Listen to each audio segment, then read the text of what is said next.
Okay, we brief first about vectors. Apakah itu vectors? So vectors, penulisan dia ada beberapa jenis. So you boleh nampak kadang-kadang soalan bagi vectors begini.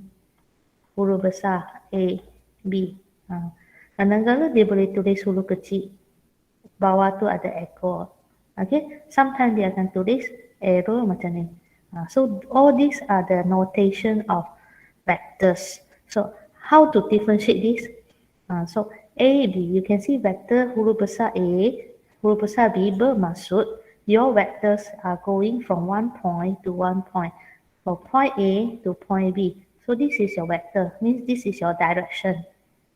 Okay, so like a vector there, vector A like this, they can like say, okay, this direction, they denotes your vector as small capital letter A. So when we writing our vectors, we must do the writing correctly, di mana dia ada ekor dia. Kalau titik ke titik, dia ada anah panah dia. So sometimes we can do like this also. For this direction, direction to 2 o'clock, we can put it as vector A. Okay, so if you already write your error, so you don't have the curly at the back, at the down here. So these are vector. Vector is talking about direction. Okay, direction from one point to one point, or they just put 2 o'clock direction, vector A. 2 o'clock direction, vector A, just a writing. Okay, so our vector, it can denote from A until Z, no problem. But we have some special vector notation like vector I, vector J, vector K. So this vector, they are specially for, I is for x-axis. Okay, vector x-axis means that vector kiri kanan. If you are moving kiri kanan, so that's why we use I. Okay, so when you're doing atas bawah y-axis, so vector J is for y-axis, then vector K is for z-axis. Z-axis means this will come to 3D condition already, in and out. Okay, XY melintang kiri kanan. So your vector, if you're moving up and down, your direction is up and down only. Yes, so you will using our J. So depends on going up positive, going down negative, going to the right positive, going to the left negative. So for vector K, it's hardly visualized because when you look at your laptop, when you look at your phone, it's just a 2D. 3D means this positive means it coming up from your monitor or coming out from your handphone. If negative means it's going inside, so 3D, so in and out. So x-axis, y-axis up and down, and then z-axis is in and out. So it's very hard to draw it. If you draw it, you will look like this is three arrows. No, this is actually in and out. It's obviously you're moving positive, going up, moving negative, going back to your inside your monitor. So this is our vector in 3 dimensions. So in your SPM, they involve 2 dimensions only, which is x-axis and y-axis, left, right, and up, down. So they don't involve your 3 dimensions, which is in and out. So just like your mask. So when your mask, right, bila awak dapat sekeping saja. So this is x, y. So tetapi bila awak lengkupkan dia, you keluarkan dia sikit macam tu. So it will be z-axis, in and out. So this is our dimension, 3 dimension meanings here. So for this 5.1 vector in 3 dimension, what should you have to know is when you're given a point, okay? So we have a lot of vectors, many types of the vector, but the most important is you must know when you are given a point, coordinate 1, 2, 3. So from here you can change it to position vector, one of the type of the vector. What's mean by position vector? This is referring from origin to coordinate A. So you are going to change your coordinate into your vector. So this vector will be, the first one is about x-axis, y-axis, z-axis. So you're going to positive. This one will be 1i plus 2j plus 3k. So this is our vector. How we change a point to position vector, or we can represent this vector bracket tajam ini 1, 2, 3. This is vector, but this is point. Bila dalam kurungan 1, 2, 3 bermaksud dia koordinat. Okay, bila kita masukkan dia punya x 1i, 2J. This is about y-axis, right? So this is about K. Z-axis, right? So 3K. Bila kita masukkan dalam bentuk vector, so you akan dapat satu position vector. From a point, you can change to position vector. So when you see your question, when you have a position vector, so from here you know this is vector that can be changed back to a coordinate. So if I give you a 2-dimension vector point, which is 1, 2 only, where you just involving x-axis and y-axis. So your point 1, 2. So this is your point coordinate 1, 2. But you are starting from origin to A. So that's why you can change your point to position vector. So your position vector will be OA. So writing OA, which is 1I plus 2J. So for this point, 1, 2, 3, 1, 2, 3. So 3 will not add here. 3 will be moved forward. It will come forward to your monitor. You come forward in front of your eyes. So it will 3D. So 2D, this drawing board is 2D. It's hardly for me to draw in 3D. So you have to imagine 3D what is meant by 1, 2, 3. So this is floating out from your monitor here. Okay, so selain daripada kita kena tahu daripada koordinat tukar jadi position vector, daripada position vector tukar balik jadi koordinat. So apa lagi kita boleh tengok dari sini? Kita boleh tahu magnitude dia. So I give you an example from here. Magnitude of your vector means your length. When we talking about magnitude, means we talking about length. We are talking about this length. Berapa panjang ini? Berapa panjang ini? So kita boleh simbol dia, we have modulus OA. So panjang vector. So I cannot say panjang titik A. Panjang vector OA ialah, okay, panjang vector OA. Kepanjangan OA ni. Apa nak buat? Iaitu Pythagoras theorem. So you can see a triangle here. Actually it's your basic A square, B square, C square.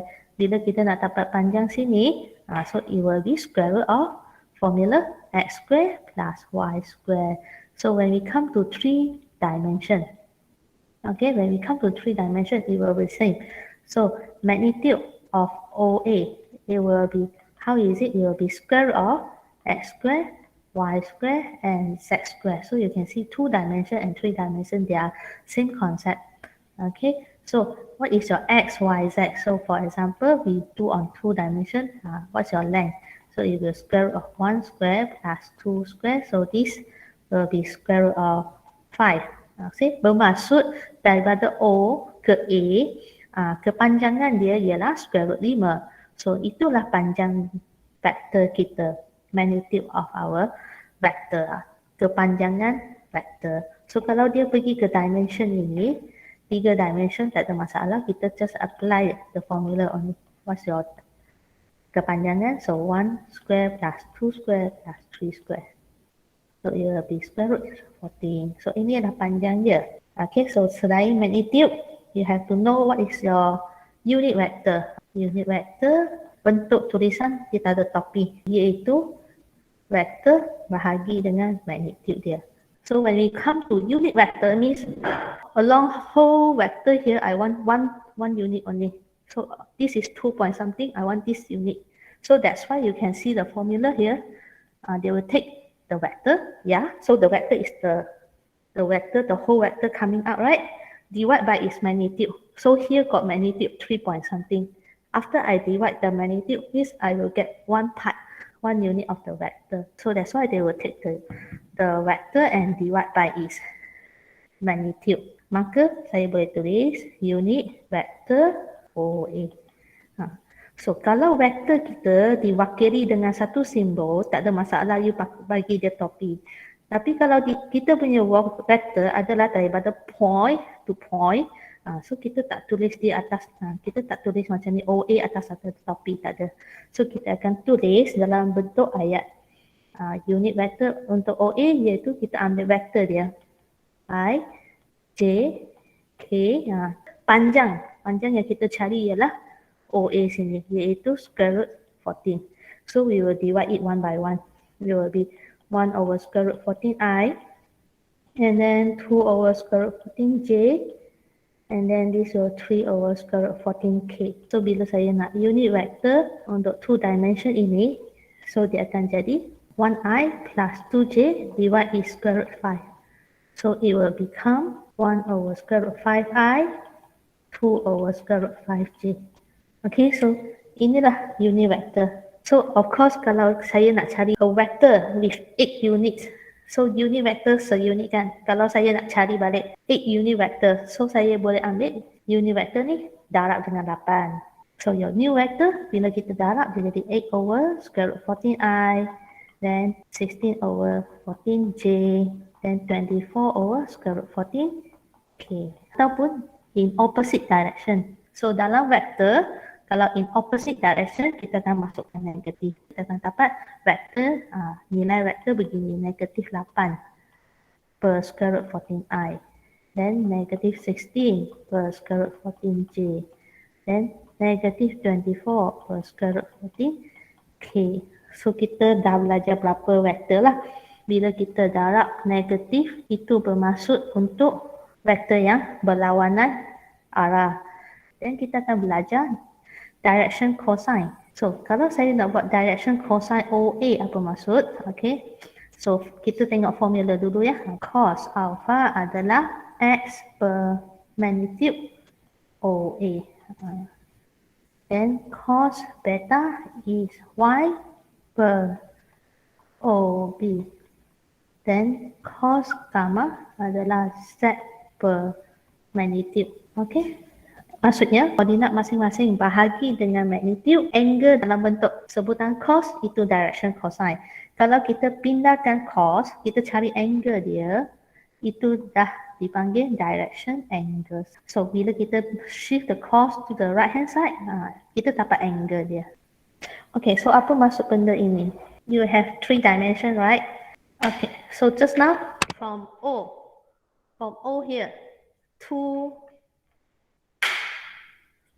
here, to this point is your OA in 3 dimension, which is 1, 2, 1, ke kanan 1, ke atas 2, keluar sini 3, 1, 2, 3 for this point. So this is your OA. So you can see this is your vector coming up. This is your OA. So what is your direction cosine and direction angle means? This vector, when you want to generate from x-axis, okay, you can see this vector when you find the angle to x-axis, when you want to referring to x-axis, so you can see an opening angle here. Okay, that will be your alpha. So when you're referring to y-axis means you can see opening at the up here. Okay, so if I put a marker, just now the direction is like that, right? Therefore, here will be your alpha. Here will be your beta. Where's your z-axis? Your z-axis is coming up. Okay, your z-axis is coming up direction like this. This is your z-axis. My OA is this direction. Okay, so from O to X, OA to X is your alpha. Then to y-axis is your beta here. Then OA to your z-axis is your gamma. So that is your direction cosine. When you draw it, they will draw this is your z-axis. Okay, bukan bermaksud you punya z-axis macam ini ya. Bila kita lukis 3 dimension, papan tak boleh lukis 3 dimension. So dia boleh illustrate je. Z-axis bukan macam ini. So you must bear in mind when you're doing this vector in 3 dimension, your z-axis is like this. If I didn't draw this z-axis, it will be like this. This is your z-axis coming up. Okay, bukan macam ini. Beza tau. Ini turun ke bawah. You boleh nampak ini direction adalah pukul 7. 7 o'clock direction. Tapi kalau macam ni, it is come forward to your face. Come forward to your face. So this is your z-axis. So bila kita lukis, kita tak boleh nak lukis keluar. So kita lukis macam ni. OA, 3 dimension. So it x-axis, this is your alpha. When I referring this to y-axis, this is my beta. When I referring this to z-axis, this is my gamma. So this is my direction angle. So dalam sebutan cos, maka dia panggil direction cosine. So dua benda dia sama saja, cuma dia punya ungkapan lain. Satu dalam sebutan ada cos, Lagi satu sebutan tak ada dah, dia dah pindahkan dia cos, so dia jadi angle. Okay, so when you look at the book, when you look at any reference, dia punya z-axis dia akan lukis macam ni. So you kena ingat you punya z-axis dia lah keluar daripada buku awak, bukan lagi ke bawah macam ini. So dia bukan lagi x-axis, y-axis, z-axis, buka macam 3 cabang macam ni, bukan. So dia adalah macam ni. So like your framing left hand rule dengan right hand rule, so dia mesti perpendicular each other x, y, z, z-axis. So just now my OA should be coming like that. So you can see clearly OA coming like that. So this is my alpha. This is the angle generated by beta. This is angle generated by gamma. So 3 dimension, vector in 3 dimension.